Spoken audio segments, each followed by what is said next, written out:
संस्थांच्या निवडणुकांच्या पार्श्वभूमीवर महिलांना 2 महिन्यांचे अनुदान एकत्र दिलं जाणार आहे।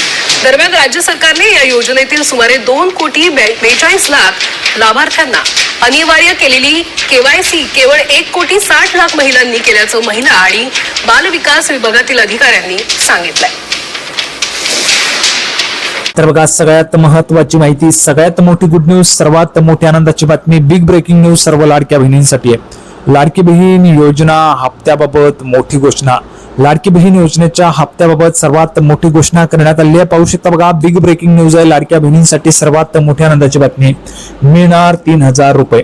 मार्च आणि एप्रिलचे रखडलेले हप्ते आता एकत्र जमा होणार आहेत, म्हणजेच तुमच्या खात्यामध्ये 3,000 रुपये येण्याचा मार्ग मोकळा झालाय। पाहू शकता बघा, मार्चचे 1,500 रुपये अजून आलेले नाहीयेत आणि एप्रिल महिना पण संपलेला आहे, म्हणूनच मार्च प्लस एप्रिल बघा, 1,500 रुपये प्लस 1,500 रुपये असे 3,000 रुपये लाडक्या बहिणींनो तुमच्या खात्यामध्ये जमा होण्याचा मार्ग आता मोकळा झालेला आहे।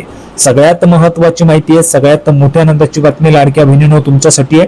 3,000 रुपये तुम्हाला येण्याचा मार्ग मोकळा झालेला आहे। या तारखेला येणार पैसे बघा, सरकारने 10 मे पर्यंत सर्व थकीत पैसे जमा करण्याचे नियोजन केलेले आहे। 10 मे पर्यंत थकीत पैसे जमा करण्याचं सर्व नियोजन केलेलं आहे।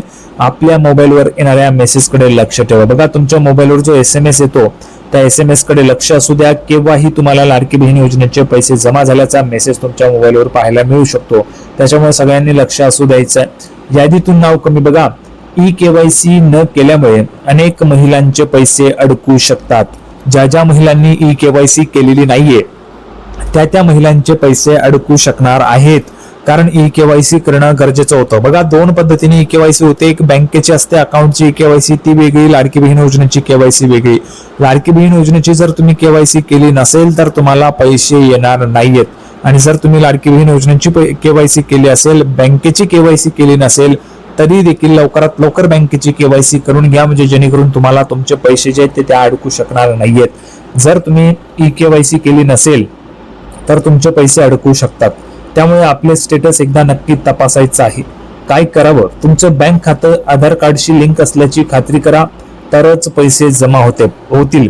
पैसे हे बघा DBTच्या माध्यमातून येतात। DBT डायरेक्ट बेनिफिट ट्रान्सफर, थेट लाभ हस्तांतरणाच्या माध्यमातून पैसे येत असतात, त्याच्यामुळे तुम्हाला तुमच्या बँक खात्याला आधार कार्ड लिंक आहे का ते चेक करून घ्यायचं आहे, कारण त्याशिवाय पैसे तुम्हाला जमा होणार नाहीयेत। ज्यांचं आधार कार्ड लिंक नसेल बँकेला त्यांचे पैसे येणार नाहीयेत। ज्यांनी E-KYC केलेली नाहीये अशा महिलांचे पण पैसे आता त्या ठिकाणी थांबवले जाणार आहेत। ज्यांनी KYCच केलेली नाहीये अशा महिलांची नावे यादीमधून वगळण्यात येत आहेत, त्याच्यामुळे ज्यांनी KYC केलेली असेल त्या महिलांना बँकेची जी KYC आहे ती लवकरात लवकर करून घ्यायची आहे, म्हणजे जेणेकरून तुम्हाला पण पैसे येण्याचा मार्ग मोकळा राहणार आहे। बहिणींनो, ही माहिती आपल्या इतर मैत्रिणींनाही शेअर करा, जेणेकरून त्यांचे पैसे अडकणार नाहीत। तुमचे पैसे आले का कमेंट बॉक्स मध्ये तुम्हाला नक्कीच सांगायचं आहे, आणि महत्वाचं म्हणजे ही माहिती इतर मैत्रिणी असतील त्यांना पण पाठवा, त्यांना पण ही महत्वाची माहिती कळू द्या, जेणेकरून त्यांचे जे पैसे ते अडकणार नाहीत, बंद होणार नाहीत। संपूर्ण माहिती आपण पाहिलेली आहे मार्च आणि एप्रिलच्या हप्त्या संदर्भात। तुम्हाला व्हिडिओ आवडला असेल तर लाईक करा, चॅनलला सबस्क्राईब करा। लाडकी बहीण योजनेची नवीन अपडेट घेऊन पुढच्या व्हिडिओमध्ये आपण पुन्हा एकदा भेटूया, तोपर्यंत धन्यवाद।